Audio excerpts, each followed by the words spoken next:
It is a great pleasure to welcome Ariel Weil to SAR and her father Eric. Ariel and Eric live in Ra'anana. Ariel's grandparents, Rav Yitzchak Greenberg, were from the Miyasdim, from the founders of this school. So there are many, many levels of connections between Ariel and SAR, and we are very honored that she's agreed to spend the day here speaking to our 8th grade, joining us on the steps, going afterwards to speak at the high school, and then speaking to some older alumni tonight. So really a full day, but I know that you will benefit from her story, so I'm not going to take any more time, so please give me your attention. Sorry we have this open space, that's the way our school works. So you have to try to project a little bit, but you got this. Your way. We have about till 12:30 or so, but we will grow. Okay. Hi, I'm Ariel Weil. I'm from Ra'anana. I'm 24 next week. So I came to tell you a little bit about life in Israel the past few months. I'll preface it by saying that if you have any questions, feel free to ask. And I said this before, but if I get emotional, it's just because this is emotional. Yeah, just feel free to ask me anything. It's more of a conversation. I'll try to leave time for questions. So that we can, I'll try to leave time for questions, and then feel free to ask questions at the end. And also, I'd like to hear about your experience and what you've been going through also, if we have time. Okay, so my name is Ariel Weil, like I said. I lived most of my life in Israel. I was born in Belgium, and I lived a few years in Greece. Because of my parents' job, they worked for the government. But most of my life I lived in Israel. I grew up in Israel. When I was 18, like most people in Israel, I graduated from high school. I went to a religious school just like you guys. And then I finished high school. I went to Mikina. It's some program that you do before you go to the army. And then when I was 19, a year later, I drafted into the army like most Israelis do. My service was 4 years. I was also a soldier. I went into a special combat unit in artillery called Shamayim. It's called Skyriders. They work with drones. A unit that works with the whole army, all of Israel, so up north, West Bank, down south. So I was there as a soldier, and then I was there also as an officer. Altogether, that was 4 years. I got out of the army last August. And this year I was supposed to go traveling, just like any good Israeli does when they get out of the army. And October 2nd happened. It didn't happen. I didn't go traveling, but maybe one day. Yeah, so October 7th, I'm about to tell you why I'm here. I woke up on October 7th at around 6:30 a.m.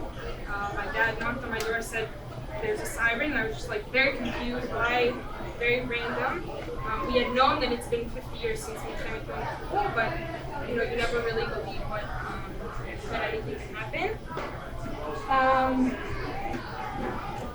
So I woke up at 7:30, and the rest of the day, I was glued to the radio, trying to understand, make sense of this trying to make sense of this very sobering kind of day, like everybody else in Israel, trying to understand what's happening, in contact with my commanders. I had spent, like, the night before, I had seen Ariel, my boyfriend, who hadn't been home all week. For anybody who doesn't know, this is Debbie's his aunt. Ariel grew up in Ra'anana just like me. Soon I'll talk about him. And so I knew that he was down south. I spoke to him a little bit during the day, very briefly. I knew he was busy. And later that evening, I would learn that Ariel had been killed in the early hours of October 7th. Tell me if you don't hear me, because I'm sure you're used to it. So Arya had been killed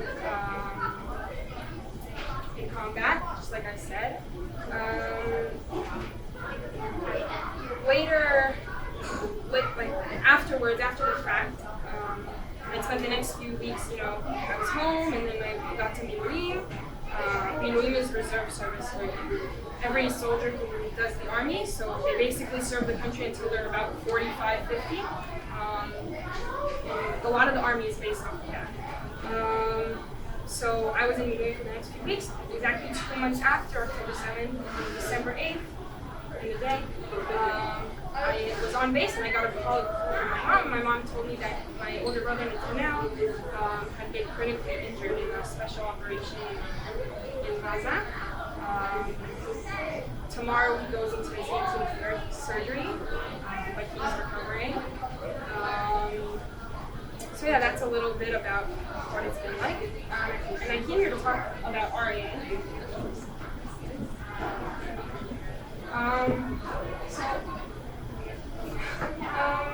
Ariel was 27 when he was killed. He drafted in 7 years prior to that in 2016. He grew up in Nana, but his father went to school here. His mom lived in Maine, so he really had the best of both worlds. Like he also, would spend his summers in America. He went to summer camp, and he lived in Israel his whole life. Time came when he had to choose to go to the army and decide which unit he wanted to go to, and he decided to go to Shehet 13, which is the Navy SEALs of Israel. And after a while, he switched units, and he decided to go to another special unit called KITS, which is the K9 unit. And after spending about 3 years there, any soldier would, be happy to get out of the army, and it's very rare for soldiers to, after so long in the army, to go to officer training. But he decided that he felt like he had to give more, so he went to officer school. And spent about 2 years as a team leader, and then after that, you would think that it would be time to get out of the army, and Arya still felt like he had to, give more, and he was faced with the decision of getting out or continuing his service and doing something meaningful. And yet again, he chose to stay. But he always felt kind of, every time it came to a choice, he always felt like he could give more, he could do more, he had to make the meaningful decision. That morning, Ariel went, early in the morning, he got a phone call from his commander. Already around 8 o'clock, he went down. He went to his base, he grabbed his soldier and a dog, and straight away, around 10 o'clock, he got to the border. Again, we didn't know anything that was happening that day. And in retrospect, we spoke with people who were with him, and they didn't know about the Nova, they didn't know about the hostages, they didn't really understand what was going on. Nobody really knew what was happening that day. But Ariel was very focused. They said he was very professional. He was with his dog, with his soldier who had his dog, and they were very clear on what they had to do. And we got to a war zone, and there was no time to see all the terror that had happened around them. It was very clear that they had a job to do. And at some point, they got to a base in the northern part of Gaza. Basically, they went in, they went into the battle,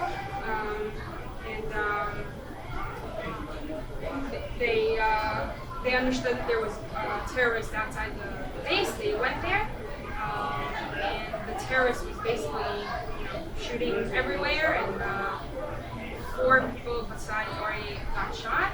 Ariel was the only one who had been killed. He got shot in the neck of his head. In the beginning, people that were with him, they said that he had a low heartbeat, and by the time he got to the hospital, he had already passed. But Ariel wasn't that day. That wasn't his whole life. That was, in my eyes, it was just, his last decision in the chain of long decisions that he had made throughout his whole life of, doing the right thing and understanding that he was part of something bigger, which is Tommy said, like I was saying. And so that was the tragic ending, but it wasn't different than any other day where he decided what the right thing to do was, and all these crossroads that he would meet along the way. That he always felt like he had to do something more and more meaningful. So I don't like to think about this day as it just that's what happened, but it was 100% RNA. And I obviously completely forgot to scroll while I was so this is Ari, like I was saying. Ari is the oldest of 4 children. This is his family, this is his siblings. He was a little kid. He loved basketball. He was very sporty. Yesterday, me and my dad went to the Knicks game. The whole time I was thinking how jealous he'd be. This is RA. You're a platoon. You're a company commander. You have to have some sort of your authority, and you're in charge of so many soldiers. And RA was first and foremost, he was a person. Like, he looked at all the soldiers as equals and never from above. And I think he was one of the most talented and aggressive soldiers, but he had this sort of gentleness to him that was that came in hand. And this is his dog Ramstein that he spent a lot of his service with. This is Ari as a commander. This is a small percentage of the people he was in charge of along the way. And this picture is from October 4th, if I'm not mistaken. He took his soldiers to Balikel, which is right next to Jerusalem. And these are a few videos of Ariel.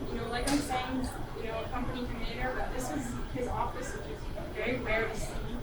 And you have soldiers and other things.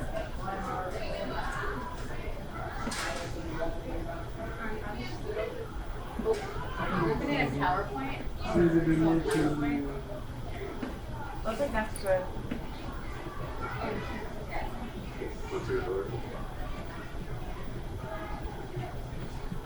So these are just a few videos to show that Ari wasn't just, that day. That day didn't define his life. It was way more than that. These are just a few videos. This is in his office. I don't think you'd see any other commander's office that looks like one of his soldiers is about to.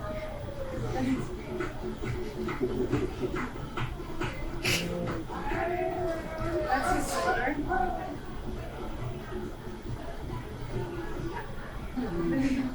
This is RA when his soldiers finished they were towards the end of their training. This is very unlike RA. I think it just kind of comes out of him, talking to his soldiers.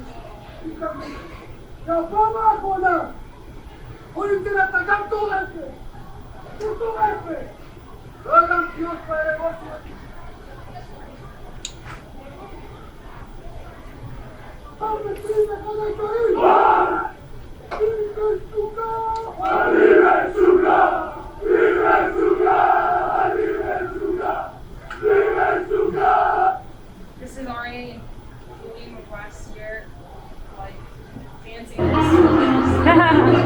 Which is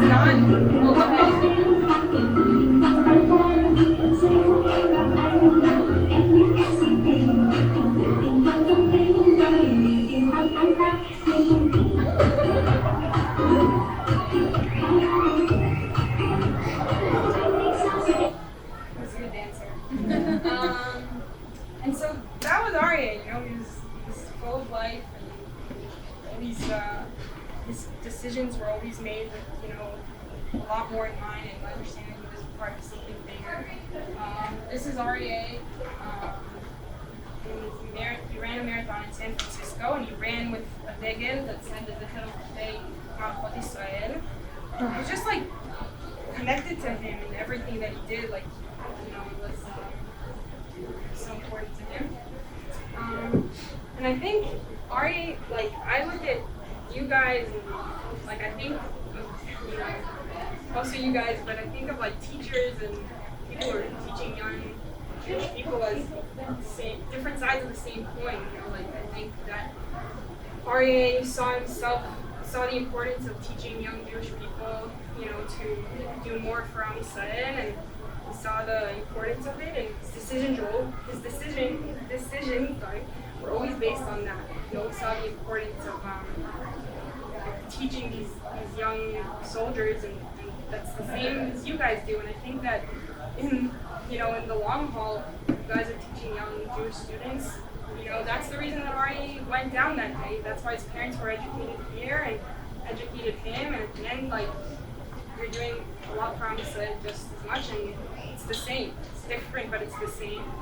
And I think that the understanding that you're part of something bigger, something that Ari also had. And I'll read out to you something that about a little more than a year ago, RA's soldiers finished their training, which was about a year and a half, very long training. And this is what he read out to them when they finished.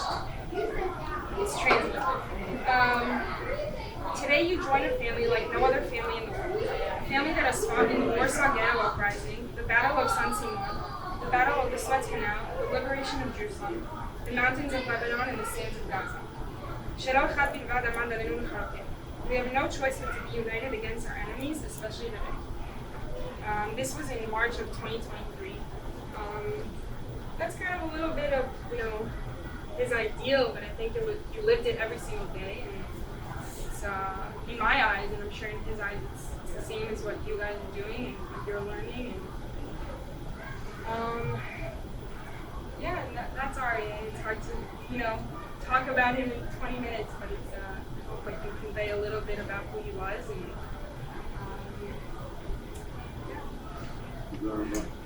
Thank you so much for painting the picture of the way he lived his life.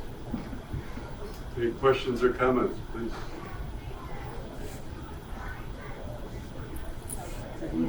sorry. How did you guys meet? So I've always known RA. He's a few years older than me, so we were never in the same grade or anything. But it was always like, oh, RA's here, and he's so cool. So I always knew him, and then just when we started dating, I think we had a Shabbat meal, and apparently my parents set it up. But that's what they say. But I kind of always knew him, and then just, we had a Shabbat meal together, started from there. And, when was that? That was about almost a year before October 7th. And that was how we met. We both lived in Renana, and we were both in the army, so it's easy to get along. You can ask also anything personal, anything feel free. I can talk about him all day. Also, if you guys want to, I'd like to hear how you guys are experiencing this whole thing, and how, I'm sure it's not easy for you guys here. I'm sure you have people in Israel. The biggest challenge has been to stay connected. Obviously, the intensity of October 7th, but then the importance of hearing stories and being connected in different ways, and that's what our kids have been trying to do, with meeting people like you and actually knowing these. The multiple connections that are here, I think, drive home how this is so close to home. This is not something that's happening far away. Look at all these. So many connections. Why it's particularly special that you're here today. There are so many levels of layers of connections, of values, of people and families. It's very, very beautiful. That's what we're trying to do. Don't be shy, guys. You did a beautiful job. You really captured Ari's essence.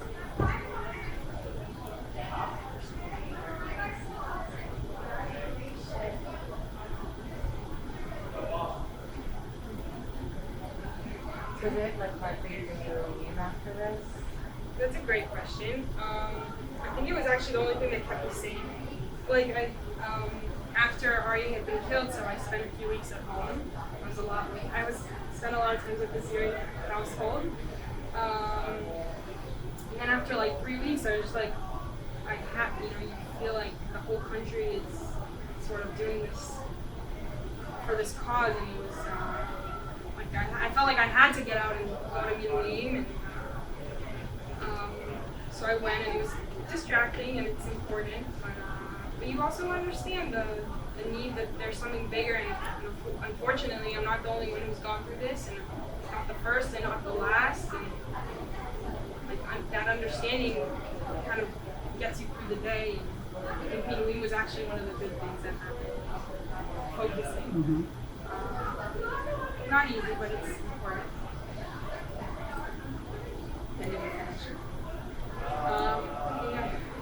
You never really finished This time, this round. I finished it around December, like a little bit after I was injured, but I've been back a few times, here and there. I'm going back again in like 2 weeks. So until I'm like 50, so. And still with the drone? Yeah. Okay, Randy, maybe you guys want to learn about drones. Randy flies a drone around the school. Oh, really? I'm sure it's the He's same in thing. charge Occasionally. for our drone unit, so maybe we can let her take a test flight. My pleasure. Absolutely.